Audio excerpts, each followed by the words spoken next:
नमस्कार. आजचा हा व्हिडिओ थोडासा वेगळा आहे. सामाजिक वातावरण बीड जिल्ह्यामध्ये काय चालू आहे या संदर्भात हा व्हिडिओ मी बनवत आहे.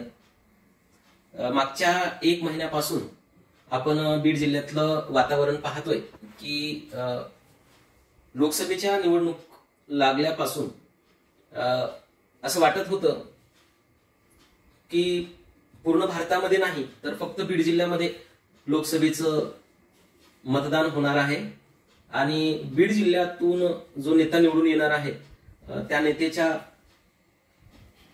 जीवावर देशाचा पंतप्रधान निवडला जाणार आहे.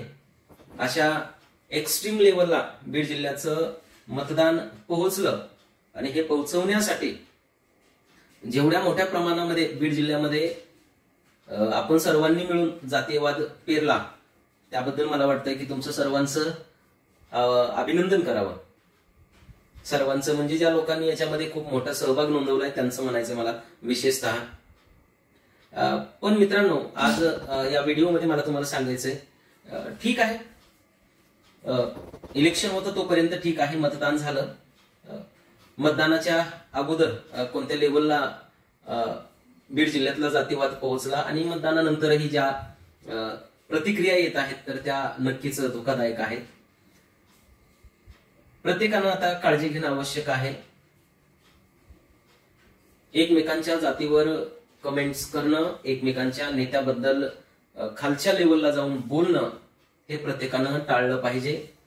हे असंच जर चालू राहिलं तर येणाऱ्या काळामध्ये बीड जिल्ह्यामध्ये खूप मोठ्या खराब लेवलची परिस्थिती निर्माण होऊ शकते. याची जाणीव तुम्हा सर्वांना असणं खूप आवश्यक आहे.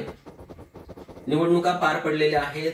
आता बीड जिल्ह्यातला प्रत्येक समाज गुण्यागोविंदानं कसं राहील याचा आपण प्रयत्न केला पाहिजे.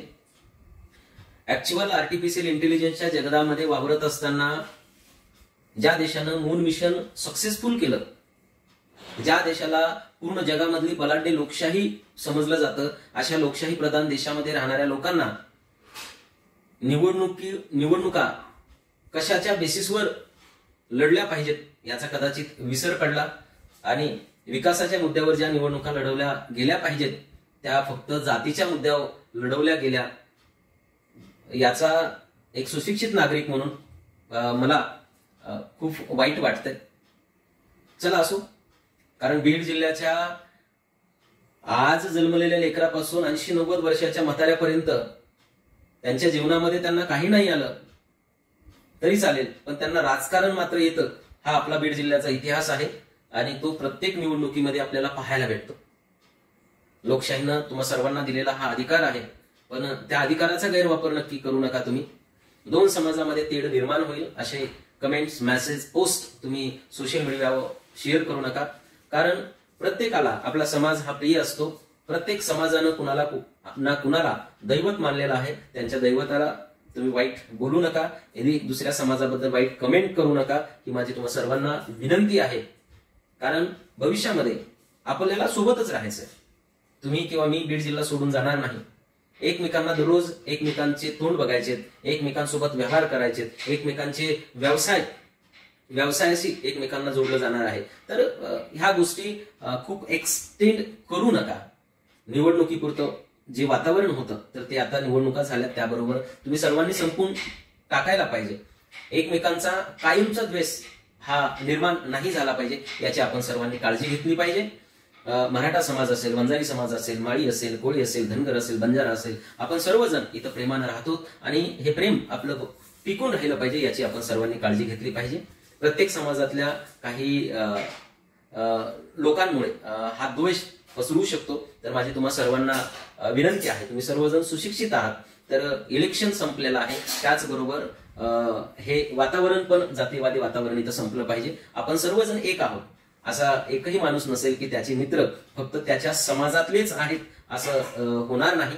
प्रत्येकाचे मित्र वेगवेगळ्या समाजातले आहेत. प्रत्येकाचे मैत्रीचे संबंध, प्रेमाचे संबंध वेगवेगळ्या सर्व समाजामध्ये आहेत. तर ते आपल्याला इथून पुढे टिकून ठेवायचे आणि त्यासाठी आपण सर्वांनी प्रयत्न केला पाहिजे. आणि यानंतर सोशल मीडियावर जातीवाचक किंवा एकमेकांच्या नेत्याबद्दल, दैवताबद्दल चुकीच्या पोस्ट येऊ नाहीत आणि याची सर्व जनतेनं, सर्व लोकांनी काळजी घ्यायची आणि माझी सर्व नेत्यांना पण विनंती आहे की आपण सर्वांनी पुढे येऊन सर्वांना सांगणं गरजेचं आहे की हे वातावरण इथं थांबलं पाहिजे.